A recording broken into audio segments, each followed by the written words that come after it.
Par la foi, Moïse se détourna des plaisirs et des richesses qui s'offraient à lui, et porta ses regards bien au-delà. Par la foi, il fit la démonstration de ce que son cœur espérait. Pas à pas, il se laissa conduire hors du domaine du visible, jusqu'en la communion du Dieu invisible. Communion, intimité, qu'il ne soupçonnait même pas quand il fit son choix en Égypte. La foi est la clé de toutes les richesses divines. L'Évangile déclare ce qui est dans le monde invisible. La foi, c'est simplement croire Dieu, même lorsque ses affirmations semblent démenties, parce qu'il tombe sous le sens et sous les yeux. C'est l'action qui manifeste notre foi en la parole de Dieu. Nous agissons d'après ce que Dieu dit, déclaration que nous croyons et auxquelles nous devons nécessairement obéir.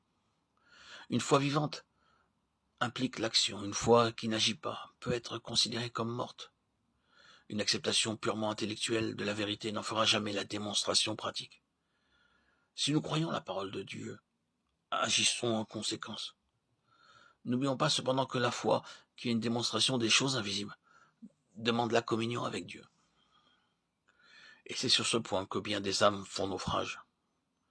Elles se reposent sur ce que d'autres leur ont dit de la parole écrite, plutôt que sur ce que Dieu leur dit par sa parole.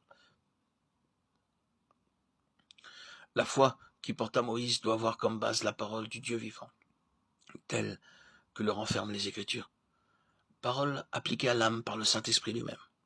Quand Dieu parle, ses ordres comportent la force nécessaire à leur exécution. Par la foi que Dieu donne et l'assurance de la rémunération, le voir, lui parler face à face, nous aussi nous pouvons détourner les regards du monde et des choses de ce monde, et déclarer ainsi que nous cherchons une meilleure patrie, la céleste. Nous aussi nous pouvons nous détourner des plaisirs du péché, de la recherche du moi, et choisir le chemin de la croix. Nous pouvons enfin nous détourner des richesses auxquelles d'autres s'attachent, et estimer l'opprobre de Christ comme des trésors surpassant toute autre chose. La foi qui compte, l'opprobre comme une richesse, et par là même une démonstration, une manifestation, et nous faisons l'expérience que notre légère affliction du moment présent produit pour nous, au-delà de toute mesure, un poids éternel de gloire, parce que nous regardons non pas aux choses visibles, mais à celles qui sont invisibles et éternelles. 2 Corinthiens 4, 17-18. Moïse renonça au plaisir du péché, nous est-il dit. Peut-être avons-nous pensé qu'il s'agissait là des plaisirs du monde auxquels nous avons aussi renoncé. Mais ne peut-il pas y avoir dans nos vies chrétiennes une certaine recherche de ce qui nous plaît, de ce que nous aimons, une recherche de ce qui satisfait, favorise le moi?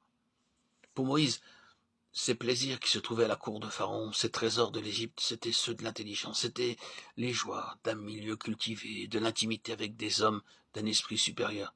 Certes, nous admirons grandement Moïse, et nous pensons volontiers que nous aurions fait comme lui. Mais examinons nos vies. Avons-nous choisi l'existence facile, confortable, ou le chemin de la croix? Nos aises ou le sentier du sacrifice? Refusons-nous des concessions au monde ou refusons-nous de nous associer à lui? Nous amassons-nous des trésors sur la terre ou bien amassons-nous dans le ciel auprès de Dieu un trésor qui ne manque jamais? Comme Moïse, renonçons-nous à tout ce qui s'étend sous nos yeux pour rechercher la communion avec Dieu dans l'ardent désir de lui parler face à face? Avons-nous décidé avec le secours de sa grâce de le connaître aussi intimement qu'il est possible de le faire pendant les jours de notre pèlerinage terrestre?